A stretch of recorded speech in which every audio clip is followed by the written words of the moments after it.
कि लहरों से डरकर नौका पार नहीं होती, कोशिश करने वालों की कभी हार नहीं होती। नन्ही चींटी जब दाना लेकर चलती है, चढ़ती दीवारों पर 100 बार फिसलती है। मन का विश्वास रगों में साहस भरता है, चढ़कर गिरना गिरकर चढ़ना ना अखरता है।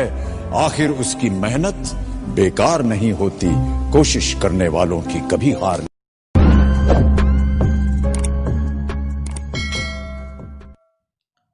नमस्कार, मैं प्रशांत चौहान आपका स्वागत करता हूं A+ एकेडमी के यूट्यूब चैनल ड्रीम एजुकेशन में।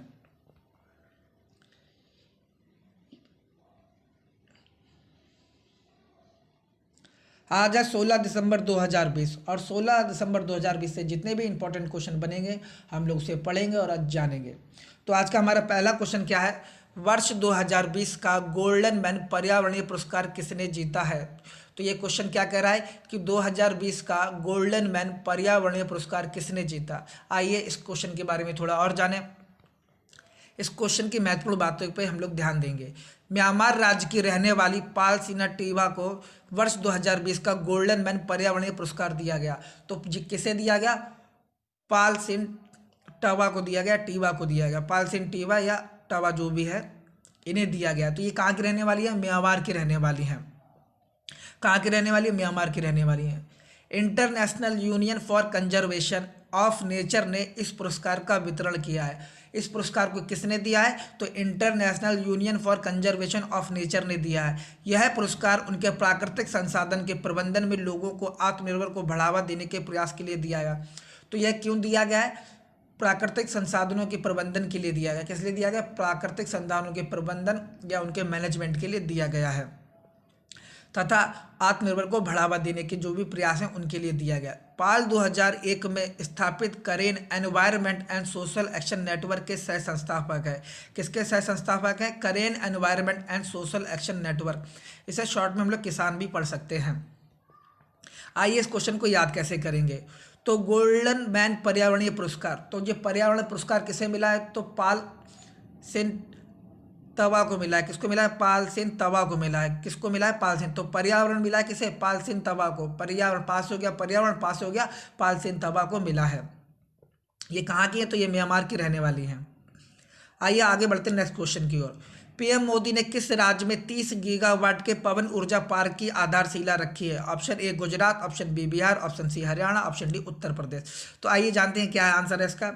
तो पीएम नरेंद्र मोदी ने गुजरात राज्य में दुनिया के सबसे बड़े 30 गीगावाट, ध्यान रखना, दुनिया के सबसे बड़े 30 गीगावाट के नवीनकरणीय सौर पवन ऊर्जा पार्क की आधारशिला रखी है। यानी दुनिया के सबसे बड़े सौर ऊर्जा पार्क की आधारशिला रखी है, यानी पवन सौर ऊर्जा पार्क की आधारशिला रखी है। गुजरात के कहाँ पर? तो गुजरात के कच्छ जिले में बिगहाकोट गांव के पास हाइब्रिड रिन्यूएबल एनर्जी पार्क की आधारशिला प्रधानमंत्री नरेंद्र मोदी ने रखी है। यह नवीनकरणीय ऊर्जा पार्क 7,02,600 हेक्टेयर में फैला है। कितने हेक्टेयर में फैला है? 7,02,600 हेक्टेयर में फैला है, जो कि राज्य को पवन ऊर्जा एवं सौर ऊर्जा भंडारण के लिए विंड इक्विलिटी के बराबर रखेगा। अब इसे याद कैसे करेंगे कि क्वेश्चन ऐसे आएगा कि 30 गीगावाट पवन ऊर्जा पार्क कहाँ पर है?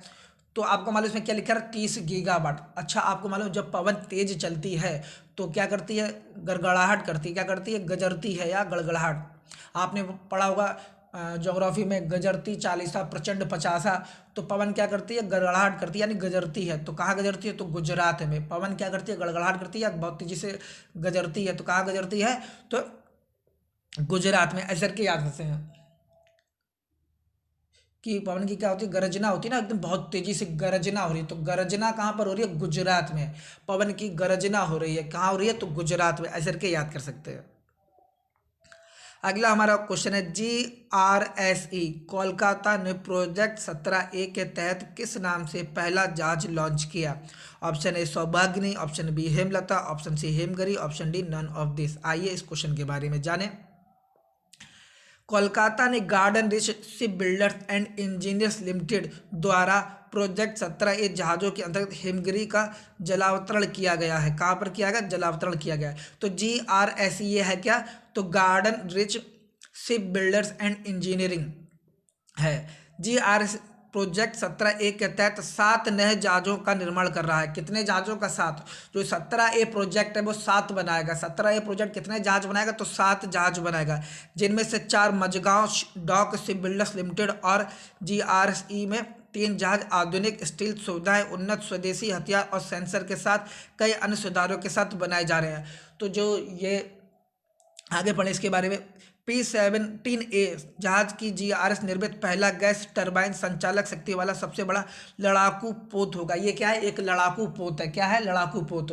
तो ये कैसा? दुनिया का सबसे आधुनिक लड़ाकू पोत होगा, जिसमें एक से एक बढ़िया हथियार, सेंसर यानी सारी सुविधाएं इसमें मौजूद रहेंगी।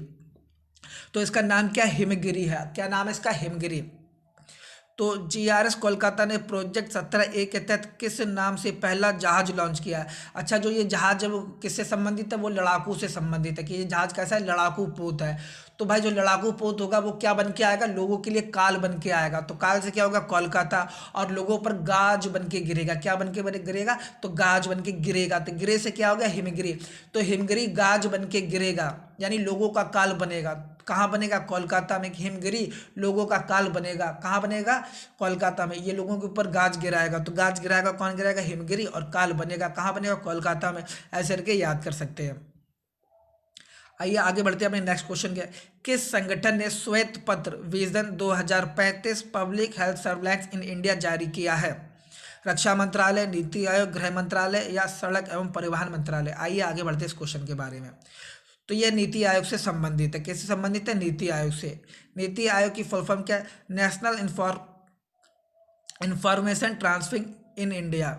National information for transferring in India, ये नीति आयोग की फुल फॉर्म है। जो भी है महत्वपूर्ण बात है, vision 2035 public health surveillance in India NITI Aayog द्वारा 14 दिसंबर 2020 को विजन 2035 भारत में जन स्वास्थ्य निगरानी vision 2035 public health surveillance in India शीर्षक से एक श्वेत पत्र जारी किया है। इस श्वेत पत्र को जारी करने का मुख्य उद्देश्य देश में स्वास्थ्य प्रणाली को मजबूत बनाना एवं लोगों को उसके प्रति अवगत कराना रखा है। जो श्वेत पत्र का उद्देश्य है वो किससे संबंधित है? वो स्वास्थ्य से संबंधित है। श्वेत पत्र का उद्देश्य किससे संबंधित है? तो स्वास्थ्य से संबंधित। स्वास्थ्य हो गया श्वेत पत्र और स्वास्थ्य हो गया स्वास्थ्य, यानी श्वेत पत्र किससे संबंधित है? तो स्वास्थ्य से संबंधित है। ठीक है, इसे याद कैसे करेंगे? तो श्वेत पत्र किससे संबंधित? तो स्वास्थ्य से। अच्छा, हमारा स्वास्थ्य कब ठीक होगा? जब हमारी नीतियाँ अच्छी होंगी। नीति से क्या होगा? नीति आयोग, यानी हमारे जब प्लान अच्छे होंगे तो हमारा स्वास्थ्य भी अच्छा होगा। हमारा स्वास्थ्य कब अच्छा होगा? जब हमारी नीति अच्छी होगी। तो नीति से क्या होगा? नीति आयोग। नीति से क्या होगा? नीति आयोग। कि श्वेत पत्र किससे संबंधित है? स्वास्थ्य हो गया श्वेत और स्वास्थ्य हो गया स्वास्थ्य से संबंधित है। अच्छा, स्वास्थ्य हमारा कब ठीक होगा? जब हमारी नीति अच्छी होगी। तो नीति से क्या होगा? नीति आयोग। ऐसे करके याद कर सकते हैं। तो नीति आयोग के वर्तमान मुख्य कार्यकारी अधिकारी कौन है? तो अमिताभ कांत है। कौन है? अमिताभ कांत। यानी नीति आयोग के मुख्य कार्यकारी अधिकारी कौन है? अमिताभ कांत। इसे कैसे याद करेंगे? आपको मालूम है कि नीति से क्या चीज़ है? तो नीति माने होता है हमारी नीति, हमारी योजना, हमारा प्लान। क्या होता है नीति माने? हमारी नीति, हमारी योजना और हमारा प्लान। हमारा प्लान क्या है? हमारी नीति है। अच्छा, किसी भी प्लान को सक्सेस करने के लिए, किसी भी योजना को सक्सेस करने के लिए सबसे जरूरी है अनुशासन। क्या जरूरी है? अनुशासन। तो आज से हो गया अनुशासन और आज से क्या होगा? अमिताभ कांत। आज से क्या होगा? अनुशासन और आज से क्या होगा? अमिताभ कांत। यानी नीति हमारी तभी अच्छी होगी जब हमारा अनुशासन अच्छा होगा। तो आज से अनुशासन, आज से क्या होगा? अमिताभ कांत। ऐसे करके याद कर सकते हैं। नीति आयोग के वर्तमान अध्यक्ष कौन है? तो PM नरेंद्र मोदी है। नीति आयोग का जो अध्यक्ष होता है वो कौन होता है? प्रधानमंत्री होता है। और वर्तमान में प्रधानमंत्री नरेंद्र मोदी जी हैं। ओला कंपनी ने किस राज्य में दुनिया के सबसे बड़ी स्कूटर फैक्ट्री स्थापित करने के लिए 24,000 करोड़ का निवेश किया है? तो option A Chhattisgarh, option B Haryana, option C Tamil Nadu, option D Bihar. तो ओला कंपनी ने किस राज्य में दुनिया की सबसे बड़ी, याद रखिए, दुनिया की सबसे बड़ी स्कूटर फैक्ट्री, दुनिया की सबसे बड़ी स्कूटर फैक्ट्री स्थापित करने के लिए 2400 करोड़ रुपए निवेश किए? कितने रुपए? 2400 करोड़ रुपए निवेश किए हैं। जानते हैं कहाँ पर किए हैं? ओला कंपनी ने तमिलनाडु राज्य में दुनिया के सबसे बड़े स्कूटर फैक्ट्री स्थापित करने के लिए 2400 करोड़ रुपए निवेश किए हैं। तो किस राज्य में किए हैं? तो तमिलनाडु में किए हैं। ओला कंपनी और तमिलनाडु सरकार की मदद से इस राज्य में स्थापित किया जा रहा है, जिसकी शुरुआती कारखाने की वार्षिक विनिर्माण क्षमता 2 मिलियन यूनिट होगी। तमिलनाडु राज्य की राजधानी क्या चेन्नई है। तमिलनाडु के वर्तमान मुख्यमंत्री कौन है? A.K. पलानीस्वामी। और तमिलनाडु के राज्य के वर्तमान राज्यपाल हैं तो बनवारी लाल पुरोहित। आपको मालूम है कि तमिलनाडु किस लिए जाना जाता है? मंदिरों के लिए। तमिलनाडु में सबसे ज़्यादा क्या मंदिर है, और मंदिर में कौन रहता है? पंडित यानी पुरोहित रहते हैं। तो पुरोहित से क्या हो गया? बनवारी लाल पुरोहित। पुरोहित से क्या हो गया? बनवारी लाल पुरोहित। तो ये यहाँ के कौन हो गए? गवर्नर हो गए। अब बात करें सीएम कैसे याद रखें, तो इसमें लिखा है A.K. पलानीस्वामी। तो भाई स्वामी जी कहाँ रहते हैं? तो मंदिर में। और मंदिर कहाँ है? तो तमिलनाडु में। ऐसे करके याद कर सकते हैं। ये है Ola to set up largest scooter factory in Tamil Nadu. कहाँ पर स्टार्ट किया? तमिलनाडु में। अब काहे की फैक्ट्री है? स्कूटर की है। तो स्कूटर जब हम सबसे पहले नया लेंगे तो क्या कहेंगे? अपने दोस्त से कहेंगे तू मिलाकर और साथ चले मार्केट में। स्कूटर जैसे ही हमने लिया और अपने दोस्त से कहा कि तू मिलाकर और साथ चलेंगे मार्केट में। तो स्कूटर लेके हम किससे मिलने गए? तो अपने दोस्त से। तो मिलने से क्या होगा? तमिलनाडु। ऐसे करके याद कर सकते हैं कि स्कूटर लेके गए मिलने के लिए। किससे? तमिलनाडु से मिलने के लिए गए थे अपने स्कूटर पर। ऐसे करके याद कर सकते हैं। आइए आगे बढ़ते हैं अगले नेक्स्ट क्वेश्चन की ओर। किस भारतीय अभिनेता ने खुद कमाओ घर चलाओ योजना की शुरुआत की? किस भारतीय अभिनेता ने खुद कमाओ घर चलाओ योजना की शुरुआत की? Option A Amitabh Bachchan, option B Sonu Sood, option C Akshay Kumar और ऑप्शन डी इनमें से कोई नहीं। महत्वपूर्ण बात है, भारतीय अभिनेता सोनू सूद ने खुद कमाओ और घर चलाओ योजना की शुरुआत की। तो इस योजना की शुरुआत किसने की? तो सोनू सूद ने की। इस योजना के अंतर्गत मैंने बेरोजगार युवाओं को मुफ्त में ई रिक्शा प्रदान किया है। क्या किया है? यानी मुफ्त में ई रिक्शा प्रदान किया, जिससे वो खुद चलाएंगे और खुद कमाएंगे।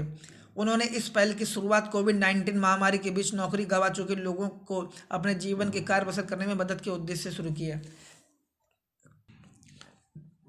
इस योजना का उद्देश्य किससे संबंधित है? जो कोविड-19 महामारी में अपना बेरोजगार हो चुके हैं, अपना रोजगार गंवा चुके हैं, उनसे संबंधित है।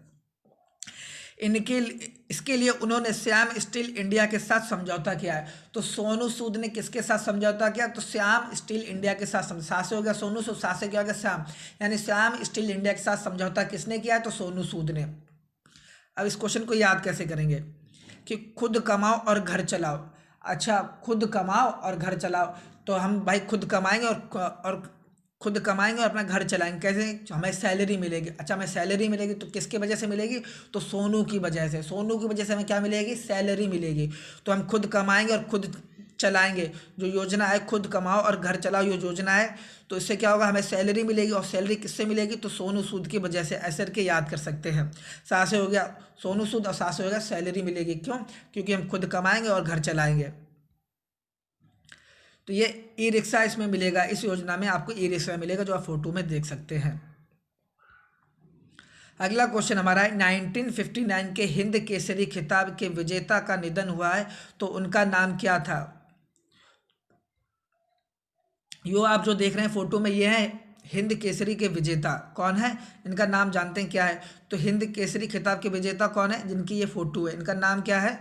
तो इनका नाम है श्रीपति खान चांदले। इनका नाम क्या है? श्रीपति खान चांदले। तो जो आप फोटो देख रहे हैं किसकी है? तो ये खान चांदले की है। आपको दिख रहा है ये फोटो में क्या है? तो ये फोटो में एक कुश्ती के पहलवान दिख रहे होंगे, तो ये कुश्ती के पहलवान है। जो हिंद केसरी खिताब है वो किससे संबंधित है? तो कुश्ती से संबंधित। हिंद केसरी कहाँ से होगा? केसरी, यानी हिंद केसरी किससे संबंधित है? तो कुश्ती से संबंधित है। किससे संबंधित है? कुश्ती से। अच्छा, कुश्ती के जो पहलवान होते हैं वो बहुत खाना खाते हैं। क्या खाते हैं? खाना। तो खाना से क्या होगा? खान चावले। खाने से क्या होगा? खान चांदले। खाना से क्या होगा? खान चावले। तो ये हिंद केसरी किसे मिला? कुश्ती के लिए मिला। किसे मिला? तो कुश्ती वाले क्या करते हैं? खाना खाते हैं। तो खाना से क्या होगा? खान चावले, यानी इन्हें मिला हुआ है। ऐसे करके याद कर सकते हैं। आज का अगला क्वेश्चन हमारा है, किसने 2 मिनट में 1.5 सेंटीमीटर की मिट्टी की गणेश जी की मूर्ति को बनाकर इंडिया बुक्स ऑफ रिकॉर्ड में नाम दर्ज कराया? किसने 2 मिनट में 1.5 सेंटीमीटर की मिट्टी की गणेश जी की मूर्ति को बनाकर इंडिया बुक्स ऑफ रिकॉर्ड में नाम दर्ज कराया? तो किसने कराया है? आइए जानते हैं। चित्रकूट के आयुष्मान ने 2 मिनट में 1.5 सेंटीमीटर की मिट्टी की गणेश जी की मूर्ति बनाकर इंडिया बुक्स ऑफ रिकॉर्ड में अपना नाम दर्ज कराया। तो किस बुक में नाम दर्ज कराया है? इंडिया बुक्स ऑफ रिकॉर्ड में। कौन सी पुस्तक है? इंडिया बुक्स ऑफ रिकॉर्ड में अपना नाम दर्ज कराया। तो किसने कराया? आयुष्मान ने। क्यों कराया? क्योंकि इन्होंने गणेश जी की मूर्ति बनाई थी। आयुष्मान 9वीं कक्षा का छात्र जो कि 10 साल की उम्र से ही मिट्टी की मूर्तियां बनाने में रुचि रखते हैं। इसी के साथ आयुष्मान ने 14 साल की उम्र में ही देश भर में मूर्ति कला के क्षेत्र में अपना नाम का झंडा गाड़ दिया था। ये है, आप फोटो में देख रहे हैं, ये है आयुष्मान। अच्छा, इन्होंने क्या काम किया, गणेश जी की मूर्ति बनाई। तो गणेश जी की मूर्ति बनाई किसने बनाई, तो आयुष्मान ने। भैया हम गणेश जी की जैसे ही मूर्ति बनाएंगे तो गणेश जी हमसे खुश हो जाएंगे और खुश होने के बाद हमें आशीर्वाद देंगे। क्या देंगे, आशीर्वाद। और कौन सा आशीर्वाद देंगे, आयुष्मान भवा। तो गणेश जी का आशीर्वाद मिला है, किसे मिला है, तो आयुष्मान को मिला है। तो ऐसे करके याद कर सकते हैं, यानी आयुष्मान भवा आशीर्वाद किसे मिला है, गणेश जी का, तो आयुष्मान का मिला है। ऐसे करके याद कर सकते हैं, आयुष्मान को मिला है। आज का अगला क्वेश्चन हमारा, किस देश की सेना ने मनोज मुकुंद नरवणे को गार्ड ऑफ द ऑनर सम्मान से सम्मानित किया है। तो मनोज मुकुंद नरवणे ये कौन है, तो ये थल सेना इंडियन आर्मी के चीफ हैं। कौन है, यानी प्रमुख है। मनोज मुकुंद नरवणे कौन है, तो इंडियन आर्मी के प्रमुख है, यानी थल सेना अध्यक्ष हैं। इन्हें गार्ड ऑफ ऑनर सम्मान मिला है, और कहाँ पर मिला, आइए जानते हैं।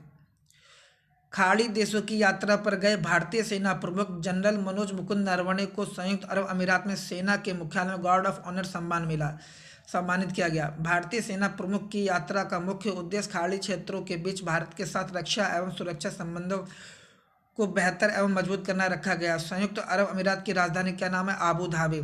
संयुक्त अरब अमीरात की मुद्रा क्या नाम है, दिरहम। और संयुक्त अरब अमीरात के प्रेसिडेंट कौन है, खलीफा बिन जायद अल नहयान। आइए जानते कि गार्ड ऑफ ऑनर किसे मिला। तो गार्ड ऑफ ऑनर का सम्मान किसे मिला है, तो मनोज मुकुंद नरवणे को मिला है। किसे मिला है, मनोज मुकुंद नरवणे को मिला है। क्या मिला है, गार्ड ऑफ ऑनर सम्मान। कहाँ पर मिला, किस देश में मिला, ये हम लोग जानते हैं। आपको मालूम होगा कि गार्ड यानी जो हमारे बॉडी गार्ड होते हैं वो हमेशा कहाँ पर होते हैं, एकदम चारों तरफ हमारी साइड में खड़े होते हैं। तो जो गार्ड है वो चारों तरफ कहाँ होते हैं, साइड में खड़े होते हैं। तो गार्ड ऑफ ऑनर हमें कहाँ मिला है, तो साइड से क्या हो गया, सऊदी अरब में मिला है। गार्ड कहाँ पर खड़े होते हैं, तो चारों तरफ साइड में। तो चारों तरफ साइड में गार्ड खड़े होते हैं, तो चारों साइड से क्या हो गया, साथ से हो गया साइड, और साइड से हो गया सऊदी अरब, यानी सऊदी अरब में मिला है। तो किसे मिला है, मनोज मुकुंद नरवणे को मिला है। ऐसे करके याद कर सकते हैं। आज का अगला क्वेश्चन हमारा है, लॉन्च पुस्तक धर्म decoding the apex for a meaningful life के लेखक कौन है। किताब का नाम क्या है, धर्म decoding the apex for a meaningful life के लेखक कौन है। आइए जानते हैं इस किताब के बारे में। ये बुक का नाम है, बुक का नाम क्या है, धर्म डिकोडिंग। लेखक अमिश त्रिपाठी ने अपनी दूसरी नॉन फिक्शन बुक धर्म decoding the apex for a meaningful life launch की है। लेखक का क्या नाम है, अमिश त्रिपाठी। इस पुस्तक को अमिश त्रिपाठी और उनकी बहन भावना राय ने संयुक्त रूप से लिखा है। पुस्तक को संयुक्त रूप से लिखा गया है, किसने लिखा है, अमिश त्रिपाठी और उनकी बहन। बहन का क्या नाम है, बहन का नाम है भावना। बहन का क्या नाम है, भावना त्रिपाठी, यानी भावना राय ने लिखा है, जिसमें उन्होंने प्राचीन हिंदू महाकाव्य से व्यवहारिक दार्शनिक शब्द पर प्रकाश डाला है। यानी प्राचीन हिंदू महाकाव्य के जो दार्शनिक शब्द हैं उन पर उन्होंने क्या है, विचार डाला है। उनकी पहली नॉन फिक्शन किताब इमॉर्टल्स इंडिया वर्ष 2017 में प्रकाशित की गई थी। धर्मा डिकोडिंग पुस्तक को वेस्टलैंड द्वारा प्रकाशित किया गया है। धर्मा डिकोडिंग पुस्तक को वेस्टलैंड द्वारा प्रकाशित किया गया है। आइए जानते हैं ये किताब किसने लॉन्च की थी। तो Dharma decoding the epics for a meaningful life के लेखक कौन है, तो अमीश त्रिपाठी। कौन है, अमीश त्रिपाठी। अब याद कैसे रखेंगे इस पुस्तक को और इस पुस्तक के लेखक को। पुस्तक का नाम क्या, द धर्म डिकोडिंग। पुस्तक का क्या नाम है, धर्म डिकोडिंग। तो धर्म से संबंधित है पुस्तक, किससे संबंधित है, धर्म से। अच्छा, इसके लेखक कौन है, तो अमीश त्रिपाठी। आपको मालूम होगा कि हमारा धर्म हमें क्या सिखाता है, हमें ईमानदार बनाना सिखाता है, कि हमारा धर्म हमें एकदम ईमानदार बनाना सिखाता है कि आप ईमानदार रहो और एकदम कैसे रहो, वफादार रहो। तो ईमानदार का जो पर्यायवाची शब्द है वो क्या है, अमीश है, कि धर्म हमें ईमानदार बनाता है। तो ईमानदार का जो पर्यायवाची शब्द क्या, अमीश है, यानी अमीश का पर्यायवाची क्या है, तो ईमानदार है। तो अमीश और ईमानदार, तो हमें ईमानदार कौन बनाता है, तो हमारा धर्म बनाता है। अमीश यानी ईमानदार, और हमें ईमानदार कौन बनाता है, तो हमारा धर्म बनाता है। ऐसे करके याद कर सकते हैं। आप लोग नेट पे सर्च भी मार सकते हैं कि अमीश का पर्यायवाची क्या है, ईमानदार। और ईमानदार कौन बनाता है, तो ईमानदार हमें बनाता है हमारा धर्म। ऐसे करके याद कर सकते हैं। ये आज का लास्ट क्वेश्चन था। उम्मीद करता हूँ आपको मेरी वीडियो अच्छी लगी होगी। अगर आपको मेरी वीडियो अच्छी लगी हो तो मेरे चैनल को लाइक करें, शेयर करें एंड कमेंट करें। धन्यवाद।